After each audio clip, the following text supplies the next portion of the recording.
দেখছেন বন্ধুরা, এখানে একটি ডাইনি একটি বাঘকে জাদু করে শিয়ালের বাচ্চাকে খাবে না তো জোর করে খাইয়ে দিল।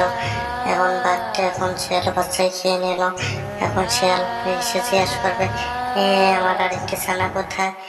বাঘ বলবে, আমি তো জানি না, আমি তো খেয়ে ফেলেছি, আমাকে তুমি এখন মেরো না, আমি কিছু করি নেই। ডাইনি বলবে যে একটা ডাইনি আছে, একটা ডাইনি দুষ্টু, পচা খুব দুষ্টু, আমাকে চোর টোর করে আমাকে খাইয়ে দিল, অনেক জাদু করে আমাকে খাইয়ে দিল। এখন আমি কি করবো বলো?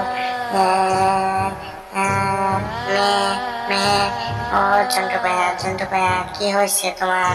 তোমার মন খারাপ কে? আর বললো না ভাইয়া, বাঘের কাছে বাচ্চা দিছি, বাঘ কাছে যায় রাখলো।